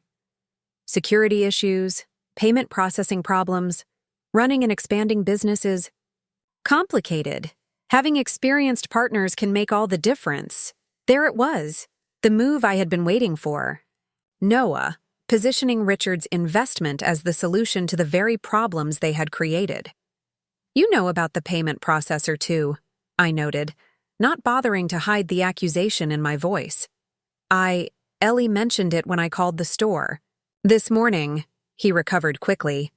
It sounds like a technical issue, but these things can impact cash flow at critical moments. Like right before opening a new location? Exactly. Noah either missed or ignored the skepticism in my question. Audrey, I know we've had our differences, but I still care about Foxglove's success. You've built something special. I'd hate to see it jeopardized by bad timing or technical problems. What exactly are you suggesting? I asked, deliberately, allowing vulnerability to creep into my voice. Noah seized on it immediately. Let me arrange a meeting with Richard. Informal, just to discuss options. No commitments. Tomorrow morning at his office? I don't know. Just a conversation. Noah pressed gently. You know how much I've always believed in your vision for Foxglove. The man's audacity was breathtaking. Even now, actively sabotaging my business while pretending to support it, his voice carried absolute conviction. All right, I agreed, imagining Diane's approving nod at my performance. Tomorrow morning, text me the details. After hanging up, I immediately called Diane. They've taken the bait. Meeting tomorrow morning at Richard's office. Perfect, she replied. I'll have everything ready. In the meantime, how about we accelerate our timeline? Move the Pearl District opening announcement to tomorrow afternoon? Let's do it, I agreed. I want it to hit the business wires while I'm still in Richard's office. With the trap set, I returned to Melissa's text. Whatever she wanted to share could potentially provide additional leverage. I responded simply, Timber Coffee, 7 p.m. tonight. The coffee shop was quieter in the evening than it had been during our afternoon meeting. Melissa was already seated in the same back corner when I arrived, 2 cups of coffee on the table. Thank you for coming, she said as I sat across from her. I wasn't sure you would. I almost didn't, I admitted. What's this about? Melissa glanced around before leaning forward. Richard knows that you know. Know what, exactly? About their plan for Foxglove, about the holding company. She looked genuinely concerned. Noah told him about your meeting at the house, how you seemed too willing to consider Richard's investment after previously rejecting the idea. It made Richard suspicious. And you know how? Because I'm still at PNM. My office is next to Richard's. The walls are thin, and they don't always check who's working late. Melissa's expression was earnest. They're accelerating their timeline. Whatever they're planning, it's happening soon. They've already started, I told her, describing the payment processor issue and the changed locks. Noah called this morning to set up a meeting with Richard tomorrow. It's a trap, Melissa warned. I heard Richard on the phone with their attorney this afternoon, discussing options if you refuse their offer. They mentioned something about contingency measures if the financial pressure doesn't produce the desired result. I studied her, trying to gauge her sincerity. Why are you telling me this? Why get involved at all? Melissa hesitated. Initially, self-preservation. But now, she shrugged slightly. Let's just say I recognize Richard and Noah's tactics because I've been on the receiving end. No one deserves that. Whether I fully trusted her motives or not, her information aligned with our assessment of the situation. Noah and Richard were making their move, perhaps more aggressively than we had anticipated. Whatever happens tomorrow, I said as I stood to leave, stay clear of the fallout. It's about to get messy. Be careful, Melissa replied. They don't like losing, especially to someone they've underestimated. As I walked back to my car, I called Diane one last time to update her on Melissa's warning. We need to be prepared for anything tomorrow. We will be, Diane assured me. By this time tomorrow, Noah and Richard will understand exactly who they've been dealing with. And it's not the woman they thought they could manipulate. For the first time since that fateful anniversary dinner, I felt not just determined, but confident. Noah had spent years underestimating me, my abilities, my resilience, my strategic thinking. Tomorrow would change that perception permanently. The trap was set. All that remained was for Noah and Richard to walk into it, believing they were the hunters rather than the hunted. Richard Hargrove's office occupied the entire top floor of the Pacific Northwest Media Building, its floor-to-ceiling windows offering panoramic views of Portland's skyline. The space was designed to impress and intimidate: sleek furniture, expensive art, and a desk large enough to create significant physical distance between Richard and whoever sat across from him. I arrived precisely on time, dressed in what Noah used to call my power outfit, a tailored charcoal suit that projected confidence while remaining understated. The receptionist, a young man with a carefully neutral expression, informed me that Mr. Hargrove and Mr. Harrington were expecting me in the conference room. Ms. Bennett has arrived, he announced through the intercom. Send her in, Richard's voice responded, the subtle authority in his tone unmistakable even through the speaker. The conference room continued the theme of calculated intimidation. A long table of polished mahogany, 12 leather chairs, and more stunning views of the city. Richard and Noah sat at the far end, both rising as I entered. Richard's silver hair and custom suit projected success and confidence, while Noah looked more tense than I'd seen him in years, his smile not quite reaching his eyes. Audrey, Richard greeted me, extending his hand. It's good to see you again, though I wish it were under more pleasant circumstances. Richard, I replied, shaking his hand firmly. Noah? Noah nodded, not quite meeting my gaze. Thanks for coming. Please have a seat. Richard gestured to the chair opposite them. Coffee? Water? No, thank you, I answered, taking the offered seat. I'm curious to hear what this meeting is about. Noah wasn't very specific on the phone. Richard and Noah exchanged a brief glance before Richard leaned forward, clasping his hands on the table. Noah has expressed concern about recent challenges at Foxglove Books, the payment processing issues, security concerns at the original, location, and of course the financial strain of the Pearl District expansion. It's been an eventful week, I acknowledged, keeping my expression carefully neutral. Such events can create significant cash flow problems for a small business, Richard continued smoothly, especially one undertaking an ambitious expansion project. Fortunately, Foxglove's finances are quite robust, I countered. We've anticipated potential disruptions. Noah shifted in his seat, clearly uncomfortable with my confident response. Audrey, we know the expansion costs have exceeded projections. The construction delays alone are not as significant as you might believe, I finished for him. But I'm curious, Noah, how exactly do you know about Foxglove's current financial situation? We've been divorced for nearly 2 months. The question hung in the air, neither man rushing to answer. Noah has been understandably concerned about the business given your history together, Richard finally offered, which brings us to the purpose of this meeting. He slid a folder across the table toward me. "We'd like to offer a solution to your current challenges," Richard explained as I opened the folder. A strategic investment from Second Chapter Booksellers, which would provide immediate capital infusion while allowing you to maintain operational involvement in Foxglove. Inside was a formal offer letter outlining the proposed transaction: 51%, ownership transfer to Second Chapter Booksellers in exchange for $850,000, with provisions for me to remain as creative director, while financial and strategic decisions would be made by the new majority owners. "This is a generous valuation in the current market," Richard added when I didn't immediately respond, "especially given the risks associated with the expansion." I closed the folder and looked up, meeting Richard's confident gaze. "This is a very detailed proposal. How long have you been preparing for it?" "We've been discussing potential synergies for some time," Richard admitted carefully.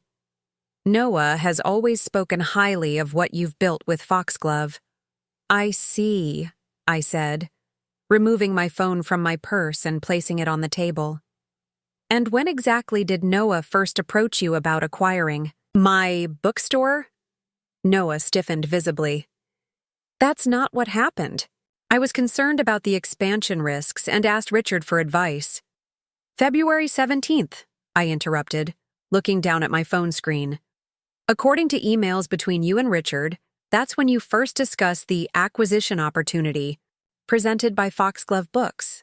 3 weeks before you began your affair with Melissa Warren, and 6 months before I ever mentioned expanding to the Pearl District." Both men froze, their expressions shifting from confident to wary in an instant. "I'm not sure what emails you're referring to," Richard said carefully. "The ones where you discuss using Noah's personal connection to gain access to Foxglove's finances," I replied calmly. "Or perhaps the ones where you outline the pressure points that could be exploited to force a sale at advantageous terms. Those emails." Noah's face had paled considerably. "Audrey, whatever you think you found has been taken out of context. What context would justify sabotaging a business to force its owner to sell?" I asked, my voice hardening. "What context would explain changing the locks on Foxglove's doors in the middle of the night? Or placing a security hold on our payment processor the week before a major expansion?" Richard's eyes narrowed. "Those are serious allegations. Without evidence—" "Oh, I have evidence," I assured him, checking my watch. "And in approximately 2 minutes. So will the Portland business community." Noah half rose from his chair. "What have you done?" "I've protected what's mine," I replied simply. "Something you clearly never expected me to be capable of doing." As if on cue, Richard's phone buzzed on the table, then Noah's, and finally, my own. I turned my phone screen toward them, showing the breaking news notification: "Independent bookstore defies industry trends. Foxglove Books opens second location in Pearl District, ahead of schedule and under budget." "That's not possible," Noah sputtered. "The construction was behind schedule." The contractor said what I asked him to say," I cut in. "Just as I asked the bank to create the appearance of financial strain. Just as I allowed you to believe your sabotage efforts were succeeding." Richard's expression had transformed from confidence to calculation, his mind visibly reassessing the situation and his options. "Regardless of timing, the expansion remains a significant financial risk. Our offer is neither needed nor wanted," I finished for him, standing and retrieving a folder of my own from my purse. "This is for you." Richard opened the folder, his frown deepening as he scanned the contents. "A cease and desist order, restraining order, and notice of intent to file suit for business interference, conspiracy, and fraud," I explained for Noah's benefit as he craned to see the documents. "Along with copies of the evidence that will be presented in court should you choose to contest these orders." "You're bluffing," Noah said, but his voice lacked conviction. "You can't prove—" "Your own records prove it," I interrupted. The notebook in your desk drawer detailing the transition plan for Foxglove. The emails between you and Richard. The preliminary agreement transferring your non-existent interest in my company to Second Chapter Booksellers.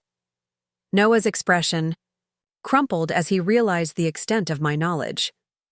Richard, however, maintained his composure, even the experienced businessman. These are serious allegations, Richard said, pushing the folder aside, but ultimately difficult to prove in court. Business discussions, even speculative ones, aren't illegal. True, I acknowledged, but fraud and active business sabotage are, as it violated the restraining order. I nodded toward the documents.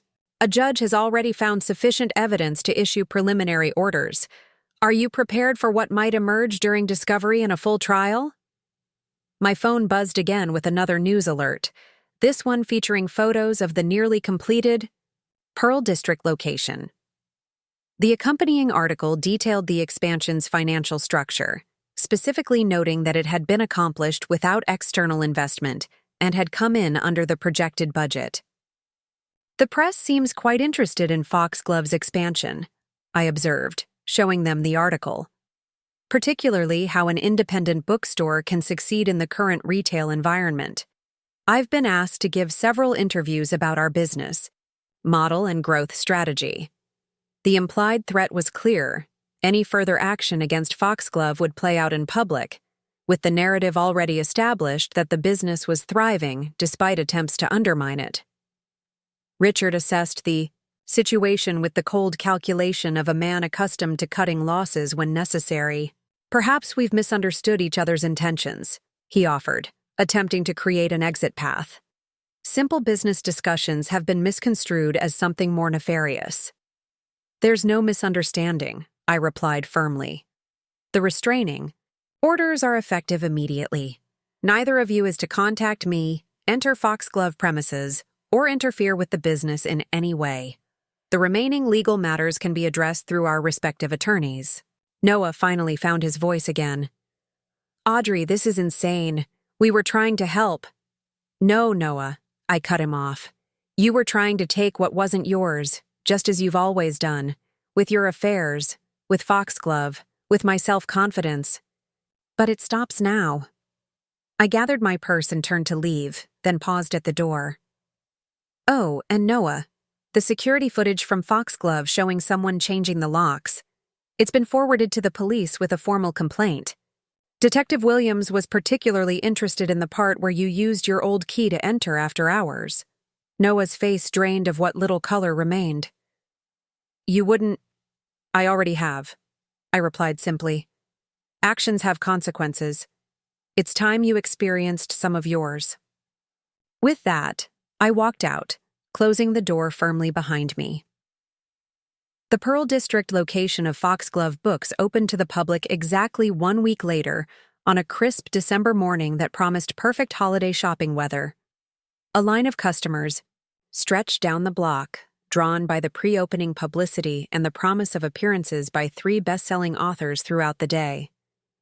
The space was everything I had envisioned: warm wooden shelves filled with carefully curated titles, comfortable reading nooks scattered throughout, and the small cafe area serving locally roasted coffee and pastries from a neighborhood bakery. Large windows flooded the store with natural light, and the exposed brick walls displayed works by local artists. It's magnificent, Maggie said, joining me near the front entrance as we watched customers explore the space. Better than you described. It came together perfectly, I agreed, unable to keep the pride from my voice. Even with all the complications. Complications, Maggie repeated with a laugh. Is that what we're calling Noah and Richard's scheme now? Former complications, I corrected her. The district attorney's office called yesterday. They're filing criminal charges against Noah for the break-in. Apparently, Pacific Northwest Media is distancing itself from the whole situation. Richard's been placed on administrative leave pending an internal investigation. And Noah? Let go as part of a corporate restructuring, I replied, the irony not lost on either of us. Apparently, Richard's influence was the only thing keeping him in his position after multiple HR complaints. Maggie squeezed my arm gently. How do you feel about all of it? Honestly? I considered the question, watching as Ellie helped a young mother find picture books for her children, as the cafe barista handed steaming mugs to a group of college students, as an elderly man settled into one of the armchairs with a thick biography. Vindicated, I admitted finally, but also free. For years, I allowed Noah to define my limits, to tell me what I was capable of. Breaking free of that has been like finally being able to breathe properly after years of shallow breathing. And the business? 2 locations is a significant responsibility. It is, I agreed. But I've hired good people, created systems that work, and built something sustainable. Foxglove isn't just me anymore. It's a team, a community. As if to illustrate my point, a staff member approached with an urgent question about the afternoon author event, which I was able to quickly resolve before turning back to Maggie. Speaking of community, I said, nodding toward the front door where a delivery person had arrived with an enormous arrangement of flowers. Looks like someone's celebrating our opening. The flowers, an elegant arrangement of foxgloves and complimentary blooms, came with a card that read simply, "Congratulations on creating something truly special. The literary world is richer for your vision. M." Melissa? Maggie guessed, reading over my shoulder. I nodded. She resigned from PNM last week.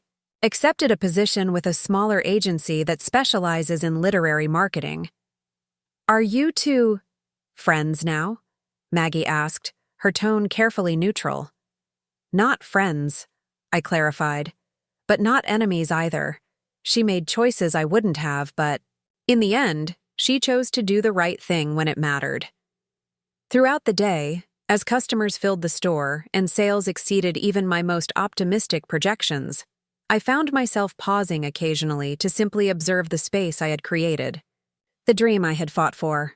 Each corner of Foxglove, from the carefully designed children's section to the rare book display cases, represented a choice I had made, a vision I had refused to compromise. As evening approached and the initial rush began to subside, I stepped outside for a moment of quiet reflection.